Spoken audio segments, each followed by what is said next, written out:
Hello everyone, the following video is on a poem titled Solitude, written by Ella Wheeler Wilcox. This is the 8th poem on the list of grade 12 English poetry curriculum.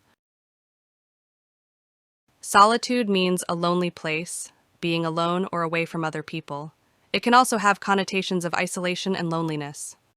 Here is some background on the author. You won't be examined on this, but is good to know in order to place the poem in context.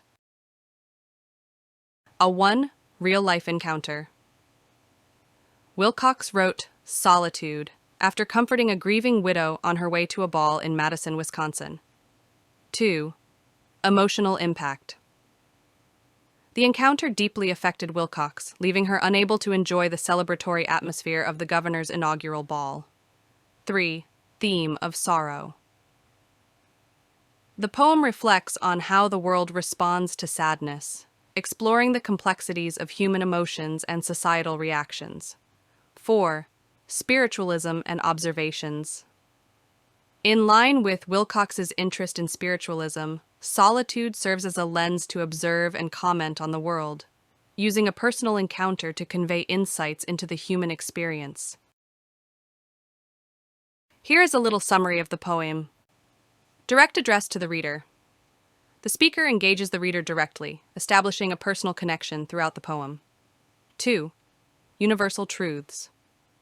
The poem communicates universal truths with phrases like laugh and the world laughs with you, weep and you weep alone.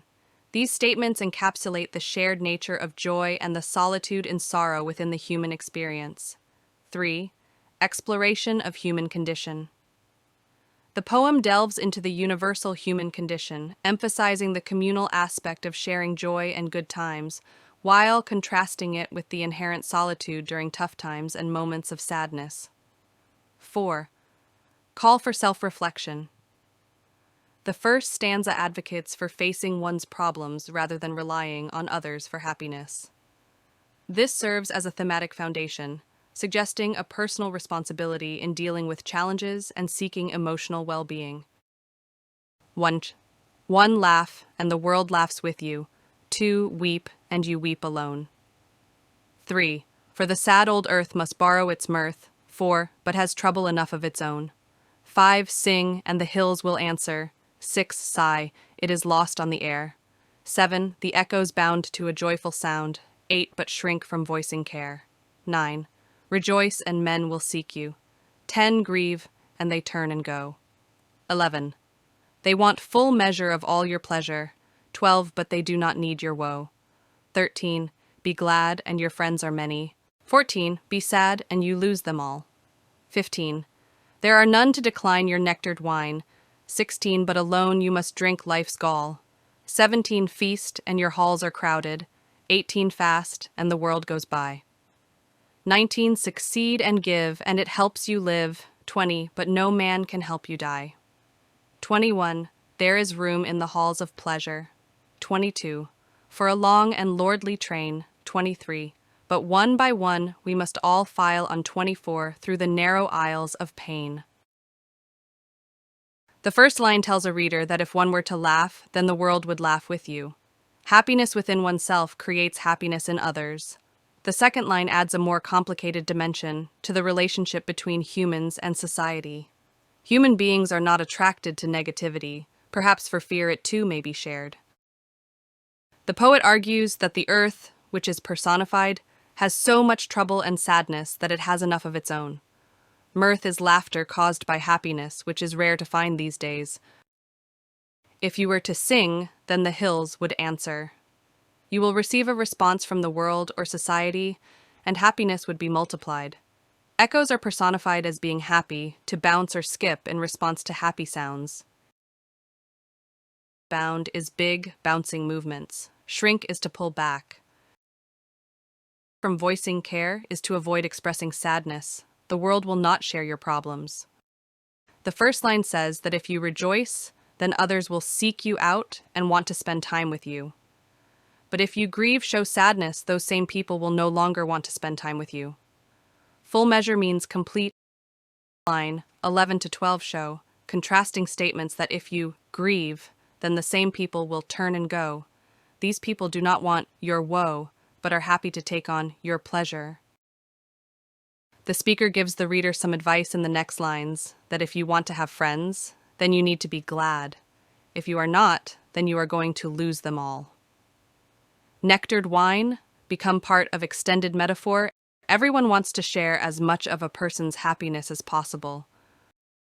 Life's gall is all the things that make us bitter, things like sadness and many others.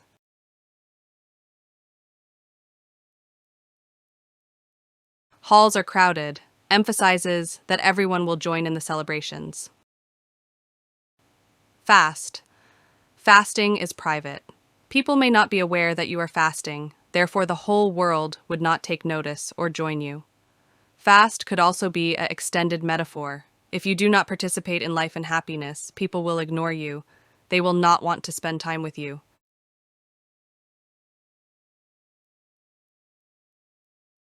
It helps you live.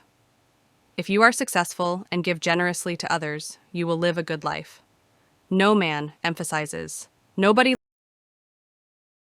Line 20 could literally mean we all go through death alone, but it could also metaphorically mean solitude, the death of not being around people. The halls of pleasure. Metaphorically, the spaces in your life that are filled with joy and happiness. A long and lordly train. The procession of people that follow an aristocrat or royalty like a prince becoming a king. We must implies that everyone will suffer pain. File on means to walk into a place in a line, one behind the other. Aisles, a narrow passage between rows of seats. Let us take a look at the themes happiness, pain, and confronting problems. The speaker emphasizes facing one's problems directly and not seeking solace in others to evade personal issues. The poem asserts that avoidance of problems is not a sustainable solution, and that challenges must be confronted head-on. Individual versus outside world. The poem serves as a guide for individuals to create their own happiness and navigate the realities of the world. Emotional responses and social dynamics. The poem explores how people respond to the emotional states of others. Solitude and pain and suffering.